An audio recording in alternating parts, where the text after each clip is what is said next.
ప్రభునామ స్తోత్రం. మీ అందరికీ నా హృదయపూర్వక వందనాలు. దేవుని కృపను బట్టి దయను బట్టి ఇదేనా మరి ఒకసారి మీతో కలిసి వాక్యాన్ని పంచుకోవడానికి దేవుడు చూపిన కృపను బట్టి దేవుని అంతగానో స్తుతిస్తూ ఉన్నాను. ఆ దినము కూడా మనం దేవుని సన్నిధికి వెళ్ళినప్పుడు ప్రార్థనలో ఏకాంతముగా గడపాలని ఇష్టపడుతూ ఉంటాం. ఆ దినము కూడా మనం దేవుని సన్నిధికి వెళ్ళినప్పుడు ఇద్దరు ముగ్గురితో కలిసి ప్రార్థన చేస్తూ ఉంటాం. అలాగే వ్యక్తిగతంగా ఒంటరిగా ఆత్మ పరిశీలన చేసుకుంటూ దేవుని సన్నిధిలో మన హృదయాలను కుమ్మరించుకుంటాం. అలాంటి సందర్భాలలో దేవుని సన్నిధిలో మనం మొరపెట్టినప్పుడు వారి ప్రార్థన దేవుని సన్నిధిలో మనం చేస్తున్నప్పుడు దేవునికి మనకు మాత్రమే ఆ సంబంధం ఉండాలి. ఆ సమయంలో మనం ఎలాంటి ఆలోచన చేసే స్థితిలో ఉండకూడదు. లోక సంబంధమైన ఆలోచనలు మనలోనికి రానివ్వకూడదు. మన హృదయమంతటిని ఖాళీ చేసుకొని పూర్ణముగా దేవుని సన్నిధిలో వ్యక్తిగతంగా ఉన్నప్పుడు కానీ ఇద్దరు ముగ్గురు కూడా కలిసి ప్రార్థన చేస్తూ ఉన్నప్పుడు కానీ ప్రభువుకు మాత్రమే మన హృదయం తెలియబడినట్లుగా ఆయన సన్నిధిలో మనం మొరపెట్టుకోవాలి. ఆయన సన్నిధిలో మనం ప్రార్థన చేస్తే ఆ ప్రార్థన ఆయన వింటాడు. ఎప్పుడైతే మనం పూర్తిగా ఆయనకు స్వాధీనమై మనలో ఇతరితర ఆలోచనలు మన హృదయంలో ఎలాంటి కల్మషము అపవిత్రత లేకుండా చేసుకొని పూర్తిగా దేవుని సన్నిధిలో మనం లోబడతామో విధేయులమై ప్రార్థన చేస్తామో ఆయన మన ప్రార్థన ఆలకిస్తాడు.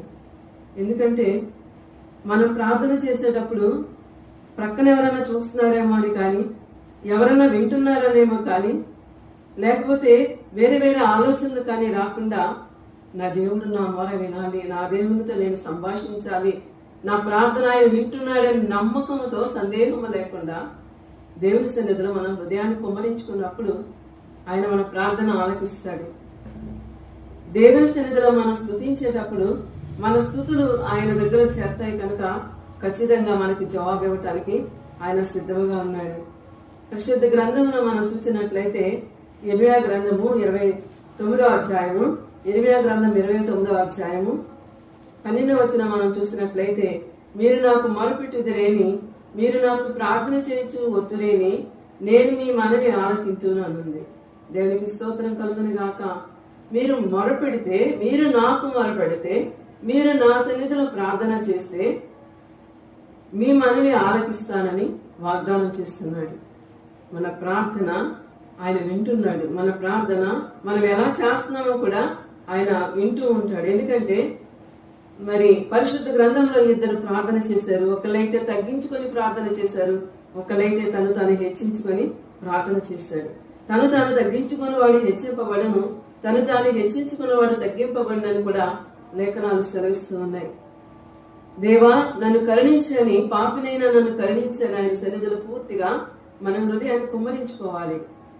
ఆయన ఆలోచిస్తున్నప్పుడు ఆయనకి ఇష్టకరమైన రీతిలో మన సంభాషణ ఉండాలి. వ్యర్థమైన మాటలు కూడా వచింపకుండా మనం దేవుని సన్నిధిలో మన ఆత్మకు సంబంధించిన మాటలను వచిస్తూ దేవుని సన్నిధిలో మనము మొరపెట్టుతున్నప్పుడు ఆ ప్రార్థన ఆయన ఆలకిస్తాడు. పరిశుద్ధ గ్రంథంలో అనేక మంది భక్తులు ప్రార్థన చేసి ఉన్నారు. హన్నా ప్రార్థన చేసింది.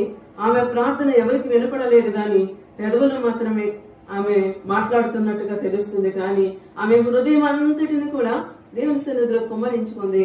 ప్రార్థన ముగించే లోపల ఆమె జవాబు పొందుకొని ఇంటికి వెళ్ళిపోయింది. దేవునికి స్తోత్రం కలుగును గాక. అలాగే ఎబ్బేజు ప్రార్థన చేశాడు. ఆ ప్రార్థన ప్రారంభించిన తర్వాత ముగించే లోపలే తన యొక్క జవాబును పొందుకున్నాడు. ఈ రీతిగా అనేక మంది భక్తులు ప్రార్థన చేసిన తర్వాత వెంటనే జవాబు పొందుకున్న వారిని మనం చూస్తూ ఉంటాం. నా ప్రార్థన కూడా దేవునికి ఇష్టకరమైతే, మన ప్రార్థనలు దేవునికి అంగీకార యోగ్యమైతే మనకు కూడా జవాబు ఇవ్వడానికి ఆయన సిద్ధంగా ఉన్నాడు. మీరు నాకు మొరపెడితే నేను వింటానంటున్నాడు, మీ మనవిని నేను ఆలకిస్తానంటున్నాడు. 145వ కీర్తన 19వ వచనంలో మనం చూసినట్లయితే తన యందు భయభక్తులు గల వారి కోరిక ఆయన నెరవేర్చును, వారి మొర ఆలకించి వారిని రక్షించునని వాక్యం సెలవిస్తూ ఉంది. తన యందు భయభక్తులు గల వారి కోరిక ఆయన నెరవేరుస్తాడంట. తన యందు భయభక్తులు గల వారి కోరిక నెరవేర్చడం మాత్రమే కాదు కానీ వారి మొర ఆలకించి వారిని రక్షిస్తాడంట. పాపం నుండి, శాపం నుండి, కీడుల నుండి, సమస్త దోషముల నుండి మనం రక్షించి పవిత్రులుగా చేయడానికి ఆయన ఎల్లప్పుడూ కూడా సిద్ధంగా ఉన్నాడు. అలాగే 50వ కీర్తనలో మనం చూసినట్లయితే 15వ వచనంలో, ఆపత్కాలమున నీవు నన్ను గూర్చి మొరపెట్టుము, నేను నిన్ను విడిపించదను, నీవు నన్ను మహిమపరచెదవు అనే వాక్యం సెలవిస్తూ ఉంది. ఎప్పుడైతే మనకి కష్టం, ఈ లోకంలో మనం జీవిస్తూ ఉన్నప్పుడు అనేక కష్టాలు మనం ఎదుర్కొంటాం, అనేక శ్రమలను మనం ఎదుర్కొంటాం. అవి మనం ఆ శ్రమల నుండి బయటకు పడలేమేమో, బయటకు రాలేమేమో అన్న ఇబ్బందుల్లో మనం ఆలోచిస్తూ ఉంటాం. అదే సమయంలో ఒక్కసారి మనం దేవుని జ్ఞాపకం చేసుకొని దేవుని సన్నిధిలో మనం మొరపెడితే, నా దేవుడు ఖచ్చితంగా నాకు సహాయం చేయగల సమర్థుడని ఎప్పుడైతే విశ్వాసం ఉంచి ప్రార్థనలో ఆయన సన్నిధిలో గడుపుతావో, ఆయన మొర ఆలకించి మనల్ని విడిపిస్తాడంట. ఆ కష్టకాలం నుండి, ఆ శ్రమల నుండి, ఆ ఇబ్బందుల నుండి ఆయన విడిపిస్తాడు. అప్పుడు మనం దేవుణ్ణి మహిమపరుస్తాం. అవును కదా, దేవుడు మనల్ని విడిపించినప్పుడు, దేవుడు మనల్ని ఆ కష్టకాలం నుండి విడిపించినప్పుడు మనం సంతోషంతో దేవుణ్ణి మహిమపరుస్తాం. అలాగే మత్తయి 6:6లో చూసినట్లయితే, నీవు ప్రార్థన చేయనప్పుడు నీ గదిలోనికి వెళ్ళి తలుపు వేసుకొని రహస్యమందు చూసి నీ తండ్రికి మొరపెట్టమన్నాడు దేవుడు. అయితే మనం గదిలోనికి వెళ్ళినప్పుడు రహస్యంగా చూసే తండ్రికి నీకు మాత్రమే ఆ విషయం దేవుని సన్నిధిలో మనం చెప్పుకోవాలి. దేవుని సన్నిధిలో మనం మొరపెట్టుకున్నప్పుడు దేవునికి మనకు మాత్రమే మన సంభాషణ ఉండులాగా మనం దేవుని సన్నిధిలో కనిపెట్టి ప్రార్థన చేయాలి. దేవుని సన్నిధిలో ప్రార్థన చేసేటప్పుడు గదిలోనికి వెళ్ళి, అంటే గదిలోనికి వెళ్ళిన మన హృదయాన్ని కూడా తెరుచుకొని, హృదయమైన గదిలో దేవుని ఆహ్వానించుకొని, హృదయపూర్వకంగా పూర్ణ మనస్సుతో, పూర్ణ ఆత్మతో దేవుని మనం ప్రార్థన చేసినప్పుడు మన ప్రార్థనకు ఆయన ప్రతిఫలము అనుగ్రహిస్తాడు. దేవునికి స్తోత్రం కలుగును గాక, దేవునికి మహిమ కలుగును గాక. నాకు మొరపెట్టుము, నేను నీకు ఉత్తరం ఇచ్చేదను, నువ్వు గ్రహింపలేని గొప్ప సంగతులను, నిగూఢమైన సంగతులను నీకు తెలియజేస్తానని ఇర్మియా భక్తునితో మాట్లాడుతూ ఉన్నాడు. ఇర్మియా ప్రవక్త, ఆయన ఈ భూమి మీద ఉన్నప్పుడు అనేక కష్టాలు, శ్రమను ఎదుర్కొన్నాడు. దేవుడు చెప్పమన్న మాటలు చెప్పడానికి వెళ్ళినప్పుడు అనేక మంది వ్యతిరేకిస్తూ ఆయన శోధించేవాడు. అప్పుడు దేవునితో మాట్లాడుతూ ఉన్నప్పుడు దేవుడు అనేవాడు, నీవు నాకు మొరపెట్టుము, నేను నీకు ఉత్తరం ఇచ్చేదను, నీకు తెలియని అనేక నిగూఢమైన సంగతులను నీకు తెలియజేస్తాను. అవును, మనకు కూడా కొన్ని అర్థం కాని పరిస్థితులు ఉంటాయి, మనకు కూడా కొన్ని అవగాహన లేని సందర్భాలు ఉంటాయి. ఆలోచన చెప్పు వారు అనేకులు ఉండేట శ్రేయస్కరమని దేవుని వాక్యం సెలవిస్తూ ఉంది. దేవుని సన్నిధిలో మనం మొరపెట్టినప్పుడు ఆ ఆలోచన దేవుడు మనకు అనుగ్రహిస్తాడు. మనకి అర్థం కాని సంగతులు, నిగూఢమైన సంగతులు దేవుడు మనకు బయలుపరుస్తూ ఉంటాడు. దేవునికి స్తోత్రం కలుగును గాక. అలాంటి పరిస్థితుల్లో దేవుని సన్నిధి తప్ప మనకు వేరే మార్గము లేదు. మనుషులకు చెప్తే దాని నుండి విడిపించడానికి వాళ్ళు ఏమాత్రం సహకరించరు. కానీ ఎప్పుడైతే దేవుని సన్నిధికి వెళ్ళి దేవుని సన్నిధిలో మనం హృదయాన్ని కుమారించుకుంటామో అప్పుడు మన ప్రార్థన ఆలకించి ఆయన జవాబిస్తాడు. 11వ వచనంలో చూసినట్లయితే, మీరు నన్ను వెతికిన ఎడల పూర్ణ మనసుతో నన్ను గూర్చి విచారణ చేయని ఎడల మీరు నన్ను కనుగొందురు, నన్ను నేను మీకు కనబరుచుకుందును. ఇదే యెహోవా వాక్కు. దేవునికి స్తోత్రం కలుగును గాక. యెహోవా వాక్కు అని ఇర్మియా ప్రవక్త ఇక్కడ తెలియజేస్తూ ఉన్నాడు. మీరు నన్ను వెతికిన ఎడల, ఎలా వెతకాలి? పూర్ణ మనస్సుతో, పూర్ణ హృదయముతో. వెతకడం అంటే ఎక్కడెక్కడో దొరుకుతాడని వెతకడం కాదు, కానీ దేవుని సన్నిధిలోనికి వెళ్ళి కనిపెట్టి విజ్ఞాపన చేయటం. దేవుని సన్నిధిలోనికి వెళ్ళి ఇంకా ఆయన యొక్క స్పర్శను మనం అనుభవించలాగిన, ఆయన సన్నిధిని అనుభవించలాగిన, ఆయన యొక్క మరి ఆ స్పర్శను మన ఆత్మ శక్తితో మనం నింపబడేలాగిన దేవుని సన్నిధిలో మనం ప్రార్థన చేయాలి.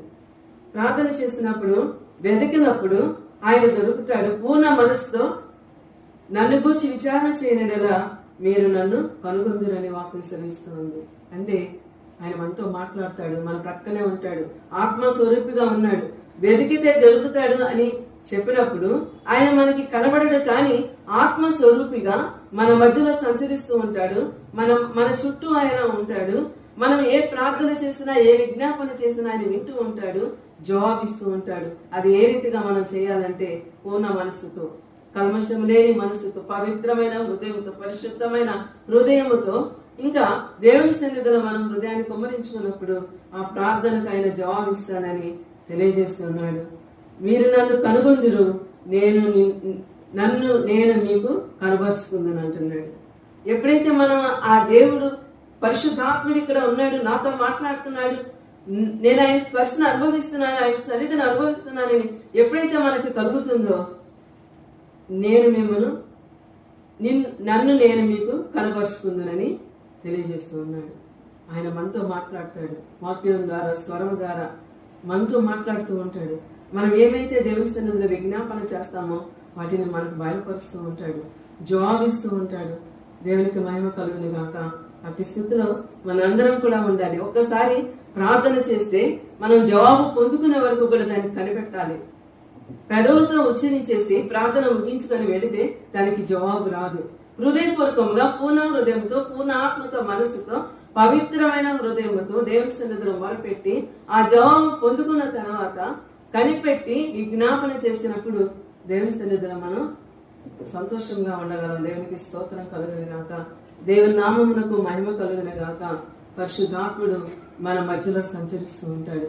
ఆత్మ స్వరూపిగా మన మధ్యలో సంచరిస్తూ ఉంటాడు. ఆయన ప్రతి ఒక్కరి ప్రార్థన ఆలకిస్తాడు. ఆయన ఎవరిని త్రోసివేసే దేవుడు కాదు. ఆయన ఎవరిని తృణీకరించే దేవుడు కాదు. ఆయన పక్షపాతం అనేటువంటిది అంతకంటే కూడా లేదు. ప్రతి ఒక్కరు ఎవరైతే దేవుని సన్నిధిలో మొరపెడతారో వారి హృదయాన్ని దేవుడు చూస్తాడు, వారి అంతరంగాన్ని దేవుడు చూస్తాడు. దానికి తగినట్లుగా ఆయన జవాబు ఇవ్వటానికి సిద్ధంగా ఉన్నాడు. దేవునికి మహిమ కలుగును గాక.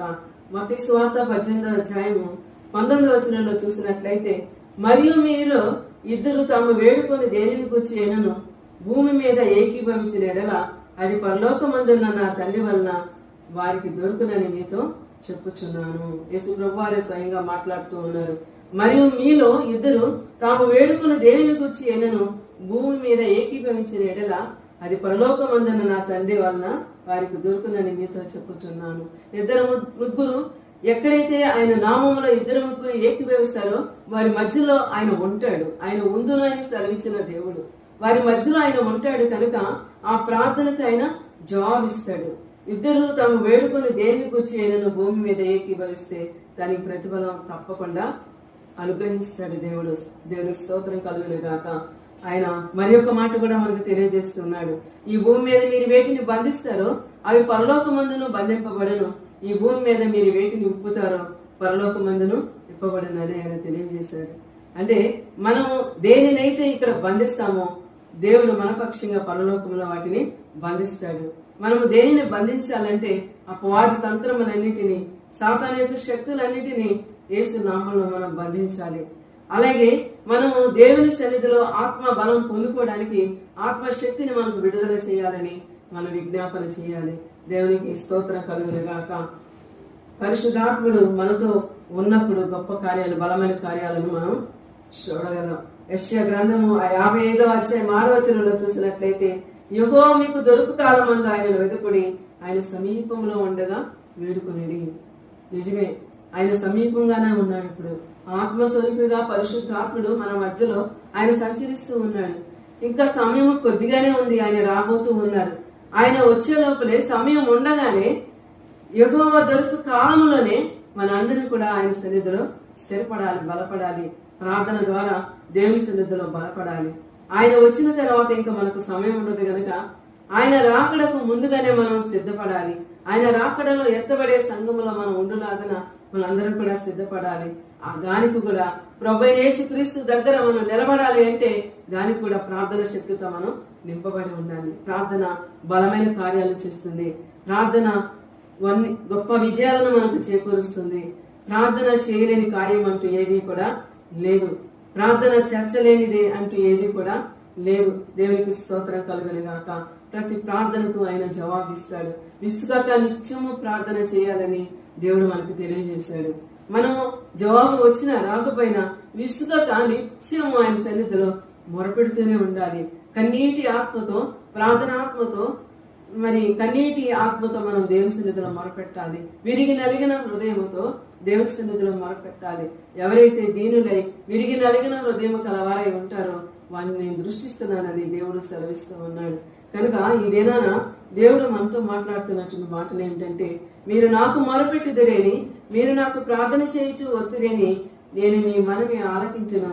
మీరు నన్ను వెదకిన ఎడల, పూర్ణ మనసుతో నన్ను గూర్చి విచారణ చేయని ఎడల మీరు నన్ను కనుగొందురు, నన్ను నేను మీకు కనుపరుచుకుందును. ఇదే యెహోవా వాక్ అని ఆయన వాక్కును విడుదల చేసి ఉండగా మనందరం కూడా ఆయన పూర్ణ హృదయంతో పూర్ణ ఆత్మతో దేవుని సన్నిధిలో వెతికినప్పుడు, మనం దేవుని సన్నిధిలో వెతికినప్పుడు ఆయన మనకి తన కనపరుచుకుంటానని వాగ్దానం చేస్తూ ఉన్నాడు. నన్ను నేను మీకు కనపరుచుకుందునని వాగ్దానం చేస్తూ ఉన్నాడు. దేవునికి స్తోత్రం కలుగును గాక. ప్రతి ఒక్కరు కూడా దేవుని సన్నిధిలో మొరపెడుతూ ప్రార్థన చేస్తూ కృతజ్ఞతాస్తుతులతో ప్రార్థన విజ్ఞాపనలతో దేవుని సన్నిధిలో గడిపితే దేవుడు ఎంతగానో మనకి సహాయకుడే మనల్ని బలపరుస్తూ ఉంటాడు. దేవుని నామమునకు మహిమ కలుగును గాక. దేవుడి కొద్ది మాటలు దీవించిన గాక. ఆమేన్. ప్రార్థన చేస్తున్నాం. మహాపరిశుద్ధమైన మా తండ్రి, మీకు వందనాలు, స్తోత్రాలు. గొప్ప దేవ, మీకు వందనాలు తండ్రి. అవును తండ్రి, ప్రార్థన లేనిదే వ్యర్థము, ప్రార్థన లేని జీవితం వ్యర్థము తండ్రి. అయా ప్రార్థన బలమైన కార్యాలు చేస్తుంది తండ్రి. ప్రార్థనలో మమ్మల్ని అందరినీ స్థిరపరచండి, బలపరచండి తండ్రి. మీకు స్తోత్రాలు.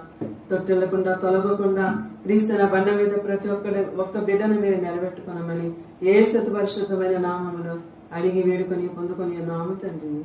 ఆమేన్.